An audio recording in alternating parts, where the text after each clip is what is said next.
नमस्कार, बहुत स्वागत है आप सभी का। मैं हूं आपके साथ नैना यादव, लेकर हाजिर हूं हमारा खास शो पूछता है इंडिया। बात हो रही है उस हिस्से की, दुनिया के उस हिस्से की जिसकी बर्बादी की कहानी आज किसी से छिपी नहीं है। उसके गृह मंत्री बयान दे रहे हैं कि किस तरह से उसका पूरा का पूरा इलाका बर्बाद हो रहा है उसकी नीयत और नीतियों की वजह से। आप समझ गए होंगे कि मैं किस देश की बात कर रही हूं। मैं बात कर रही हूं हमारे पड़ोसी मुल्क पाकिस्तान की। पाकिस्तान के गृह मंत्री का बयान पहले आप जरा सुन लीजिए, उनका क्या कहना है पाकिस्तान के गृह मंत्री मोहसिन नकवी। आप 10 साल बाद भी यहीं बैठे होंगे और इसी तरह तकरीर कर रहे होंगे और इसी तरह अपने मसले बयान कर रहे होंगे। इसने ऐसे का ऐसा रहना है,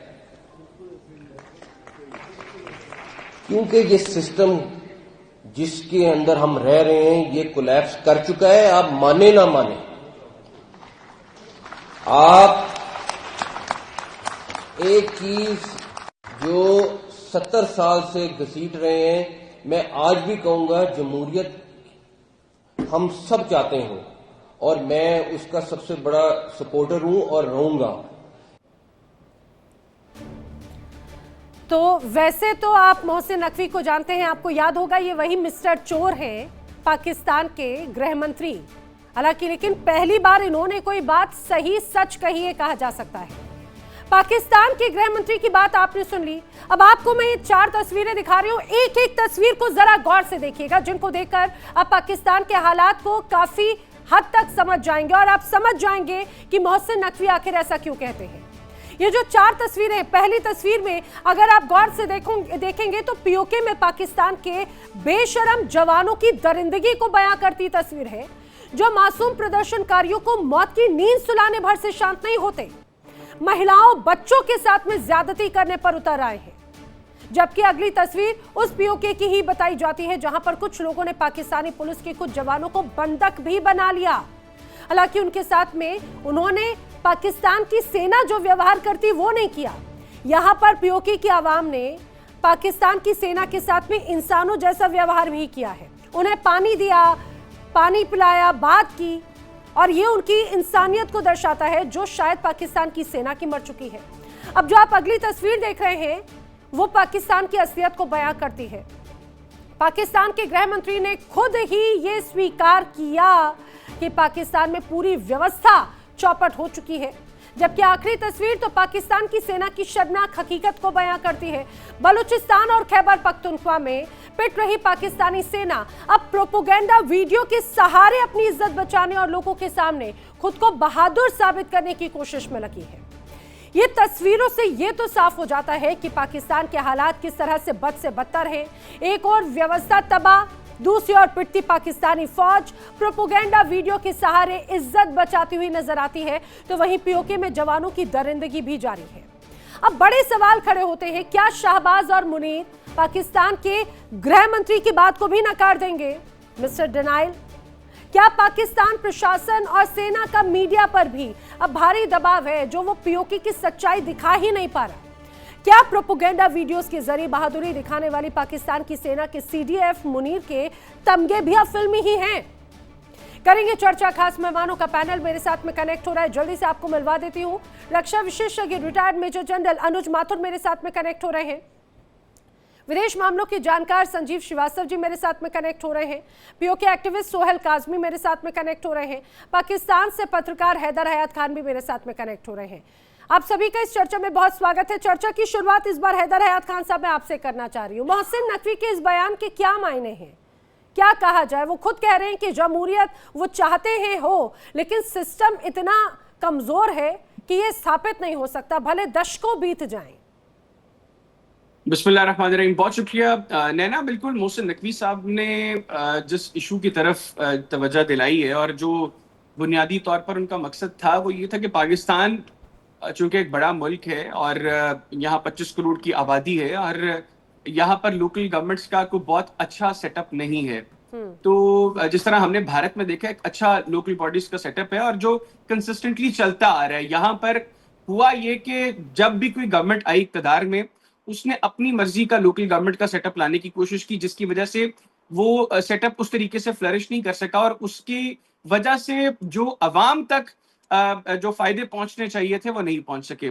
तो बुनियादी तौर पर मोहसिन नकवी साहब ये मुकदमा लड़ रहे हैं कि पाकिस्तान को या तो एक बहुत बेहतरीन लोकल बॉडीज के सेटअप की जरूरत है ताकि जो फैसले का इख्तियार है वो निचली सतह तक जाए और अवाम को उसके फायदे पहुंच सके, या फिर हमें छोटे एडमिनिस्ट्रेटिव यूनिट्स बनाना होंगे। जिस तरह पंजाब एक बड़ा सूबा है आबादी के एतबार से, बलूचिस्तान रकबे के एतबार से एक बड़ा सूबा है, तो यहाँ पर छोटे एडमिनिस्ट्रेटिव यूनिट्स बने ताकि चीजों को एडमिनिस्ट्रेट करना और लोगों के मसाइल को हल करना वो कंपैरेटिवली आसान हो। चलिए तो हैदर हयात खान, आपने पहली बार मुझे लग रहा है कि ऐसी बात कही जिसमें मैं आपके साथ में सहमत हूं, कम से कम आपने इस बात को स्वीकार किया। लेकिन अच्छा एक बात मुझे बता दीजिए, जब आप भी इस बात को मानते हैं, आपके मिस्टर मिनिस्टर भी अगर इस बात को मानते हैं कि पाकिस्तान में लोकतंत्र जैसा दूर दूर तक नामो निशान नहीं है, मौका था ना पीओके में, अगर पीओके में जो दिखावे के चुनाव हुए उसको सही रूप में लोगों की आवाज सुनते हुए अगर दुरुस्त कराया जाता तो शायद हालात कुछ और बन सकते थे।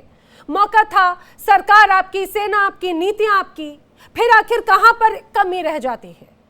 अच्छा नैना, आजाद कश्मीर के अंदर जो इलेक्शंस हैं उनमें मसला ये नहीं है कि वो जो बाकायदा जो एक डेमोक्रेसी के तहत जो एक असूल और कवायद वाजे किए गए उनके मुताबिक नहीं हो रहा, बिल्कुल उन्हीं असूल और कवायद के मुताबिक वहां पर इंतखाबात हो रहे हैं।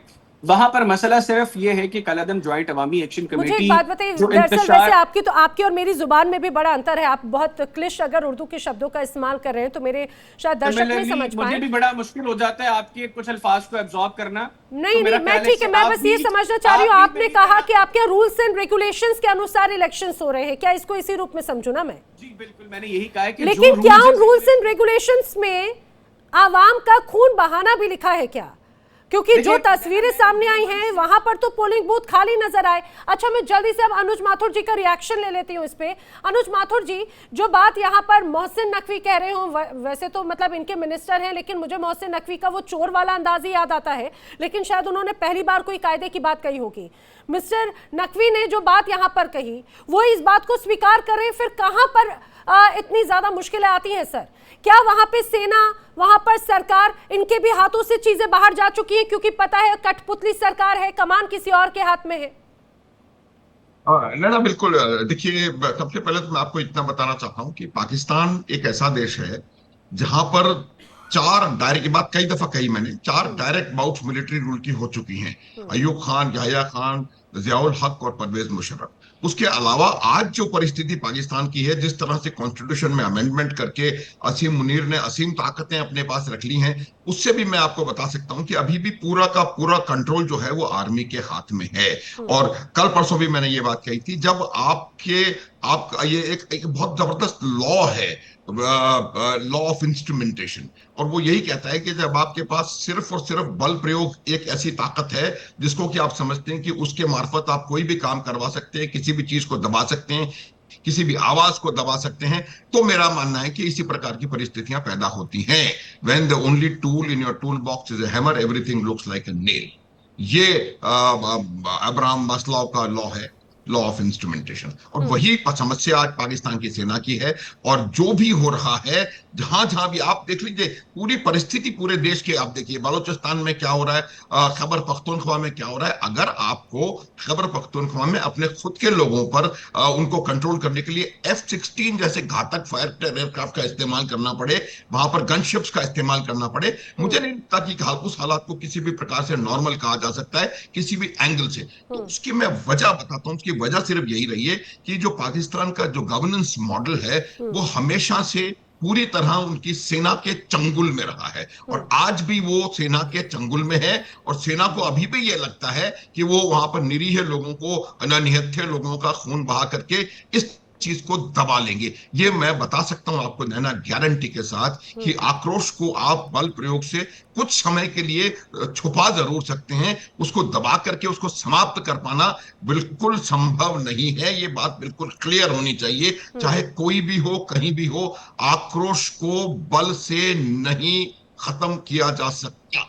और यही बात हो रही है आज। जिस प्रकार से पीओजे में लगातार हिंसा हो रही है, लगातार वहां पर आप वहां हालात किसी भी प्रकार से किसी से भी पूछ लीजिए, कितने वीडियो हमने आप वहां पर देखे हैं। ये लोग इसको जलियांवाला बाग से, इसको असीम मुनीर को जनरल डायर से कंपेयर कर रहे हैं। वहां पर नारे लग रहे हैं कि सरफरोशी की तमन्ना। ये सरफरोशी की तमन्ना नैना वो नारा है जो कि बिस्मिल्लाह राम प्रसाद बिस्मिल और अशफाकुल्लाह खान ने अंग्रेजों के खिलाफ लगाया था। और बताइए अब उन्हीं के खिलाफ ये इस तरह की नारेबाजी हो रही है सर। यही तो मैं बार बार कहती हूँ कि कितना अच्छा मौका था लोकतंत्र को स्थापित करने का, लेकिन लोकतंत्र को स्थापित करने की बजाय यहाँ पर पाकिस्तान की सेना और सरकार ने पीओके को कब्रिस्तान बना दिया। सोहेल काज़मी जी, यहाँ पर जो मोहसिन नकवी बार बार जो बयान देते हैं वो अपनी उन्हीं नीतियों को एक तरह से खुलासा नहीं कर रहे हैं क्या? और हैदर हयात खान जो कह रहे थे कि भाई शांतिपूर्वक चुनाव हो रहे हैं, क्या पाकिस्तान की नियति में ही, नीतियों में ही एक तरह से हिंसा लिखी हुई है? पीओके में बड़ा अच्छा मौका था, क्यों गवा दिया? नैना जी, आपको अतुल साहब गुड इवनिंग, नमस्कार। और भाई आपको गुड इवनिंग। और खूबसूरती से मैं सोहेल जी शायद इंटरनेट का इशू है, मैं आपको दोबारा कनेक्ट करा रही हूँ। आपके इंटरनेट का इशू है, दोबारा कनेक्ट कीजिएगा सोहेल जी को। विदेश मामलों के जानकार संजीव श्रीवास्तव जी भी मेरे साथ में कनेक्ट हो गए हैं। संजीव जी, आपका भी बहुत स्वागत है। मोहसिन नकवी का बयान आपने सुना, आपने देखा, वो खुद इस बात को स्वीकार करते हैं, क्या हुआ? और देखिए ये जो तस्वीरें हैं, मैं अपने दर्शकों को भी जो दिखा रही हूँ, ये पाकिस्तान की सेना के कुछ जवानों को, वहां पे रेंजर्स को लोगों ने बंधक बनाया था, पकड़ा था, लेकिन गनीमत यह है कि उनके साथ में इंसानों जैसा ही सहूलियत एक तरह से सलूक किया गया। ये एक बड़ी तस्वीर पेश करती है। जरा बताइएगा संजीव जी, मोहसिन जी क्या कहना चाहते हैं?